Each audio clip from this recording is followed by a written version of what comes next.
am doing my, what is this called? Cumulative response paper video thing. Hi, Arwen. If you hear walking around, it's because Arwen is right there. Right there. Yes. Also, I'm going to try and do this fast before our robot vacuum comes back into the office because it's super loud and you won't be able to hear it. Okay. So, starting.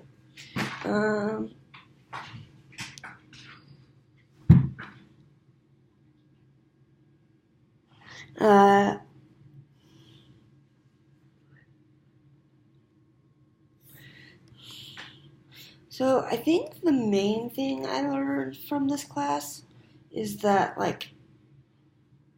loss can be more than just death. Before I was like, yeah, we're just going to talk about death the entire time because, death is, the only big loss in life, but learned that anything that triggers change can then cause loss, which requires grieving, or which causes grief, which requires actively mourning. The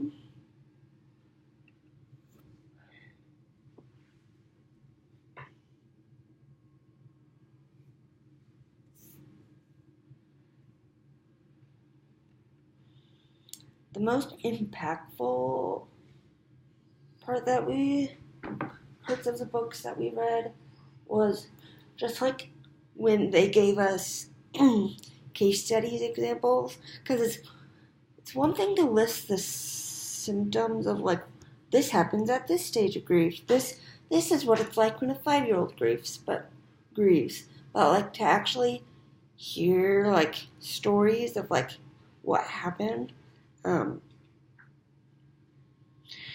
That was really impactful for me. Another thing that was really impactful for me was when so this is nothing we read, talked about how that one time that little boy, because his family had said, we lost grandma, he spent weeks looking for his grandma even though his grandma was dead. That was very impactful on me, and it has definitely made me change how I word things. When I say, oh, we're losing my friend, I don't say that anymore. I say my friend is dying. What else has been impactful? Another thing you said that was impactful was when we talked about, I can't think of what it's called, but how before you dump on someone, you ask if they're doing okay, and if they're green light, go, red light, not go, or yellow light, don't tell them all of the details. So, yeah. The most impactful speaker that we had, I think, was probably the hospice speaker, because I feel like that's what I knew least about. Or it's between the hospice speaker and the child advocacy center, because I liked just their mission, the idea that instead of a kid having to tell different people their story 100 different times, well, not 100, but 12 different times, they only have to say it 3 times, and how they are no longer alone in this scary process of working with abuse and reporting abuse.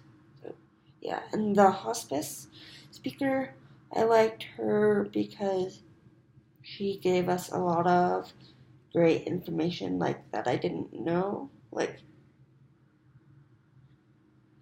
that you don't call 911 when someone's on hospice, you just call hospice. That was very, I figured you just called 911, but I guess it makes sense, because if you're not trying to save their life, you don't really need to call 911, but yeah.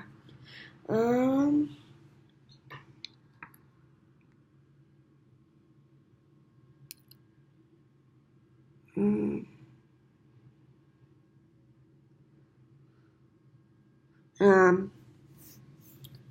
So I so for the books that we read again, I liked how they broke up the stages, like not the stages, but the ages of like this is what grieving for a 5-year-old looks like because a lot of people think like 5-year-olds aren't necessarily sad, but they're just showing it in a different way, and it's a good way to explain that to other people. Um, we talked about how to mourn a lot. I learned a lot of different ways, like journaling is a big deal.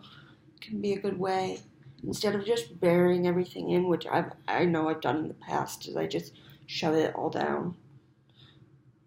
Not not only deaths, but like losses, like losing friend, like no longer having friends and stuff like that. And this class really taught me to like be honest with myself and be honest with how I'm feeling, like in terms of yeah, that was a crappy thing that happened. I guess I should deal with it instead of shoving it down.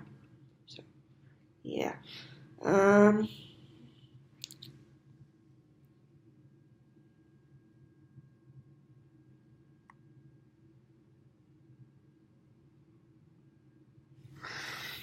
how I will use this when I'm a psychologist, I feel like